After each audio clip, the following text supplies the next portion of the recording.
Siyempre, napaka-importante itong Mica, mga Repa Pips, pagkagagawa tayo ng tricolor. So, meron tayo ditong Mica Violet.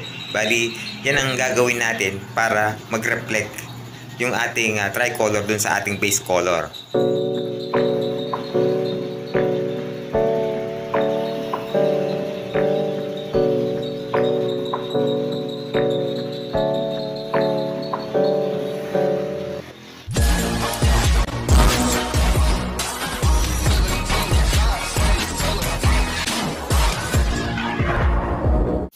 Siyempre, ang unang-unang gagawin natin is pagka magre-repaint tayo is magpa-primer muna tayo. Huwag natin kakalimutan mag-primer mga Repa Pips bago tayo mag-base color.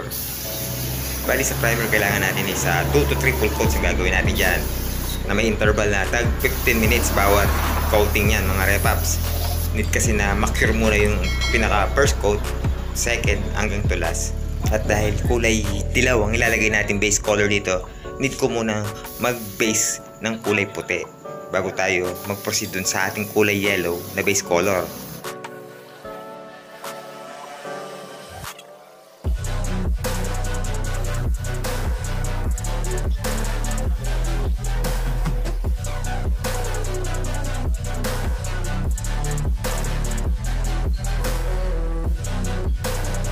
Dahil nakalimutan ko nga palang banggitin kanina na kailangan muna pala nating lihain ng 600 grit yung ating primer bago tayo mag-base color mga Repa Pips. So bali bago ako nagputi kanina is niliha ko muna yung ating primer ng 600 grit.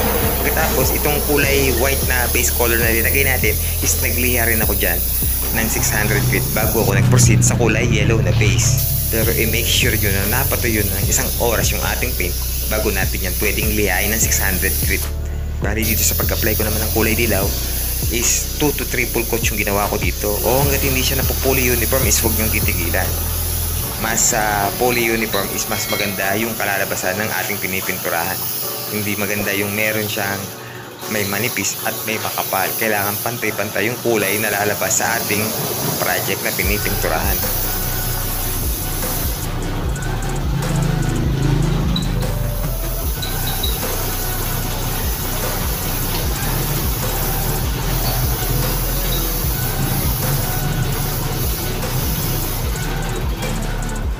Bali, ito na yung finish ng ating base na kulay dilaw mga Repa Pips. Bali, ang susunod na gagawin natin dito is ititimpla na natin yung Mica Violet para i-apply natin, para i-spray na natin dito at lilitaw na yung ating tricolor effect.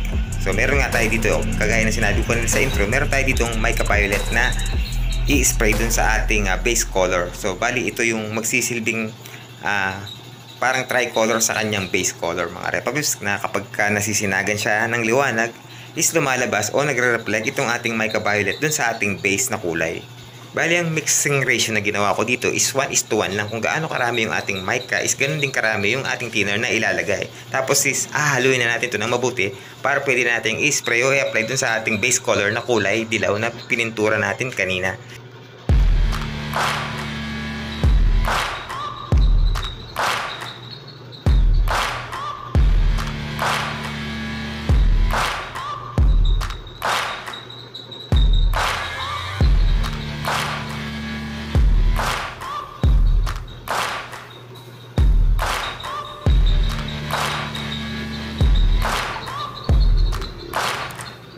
Ito na yung kinalabasan ng ating tinimpla mga Repaps.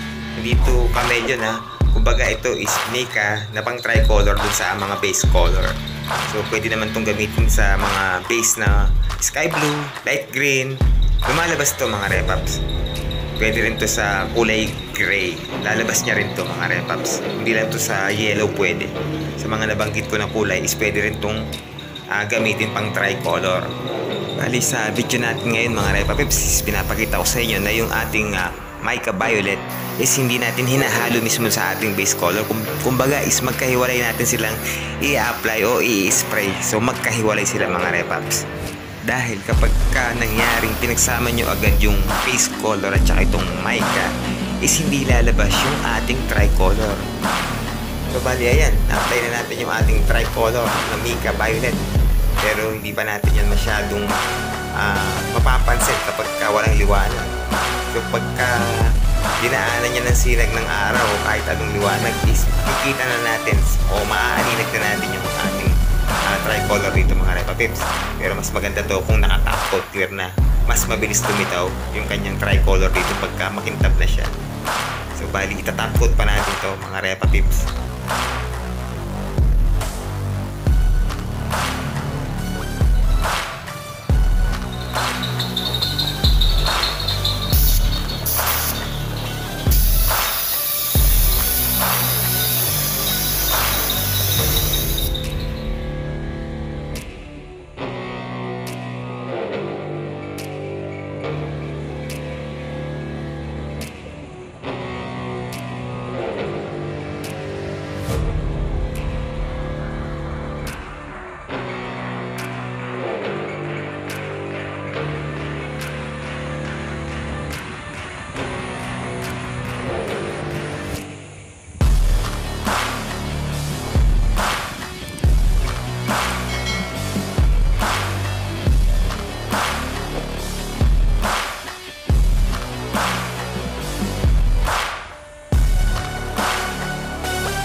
Yung pinaka-finish project natin mga Repa Pips, at litaw na dito yung tricolor na Mic Cap Violet.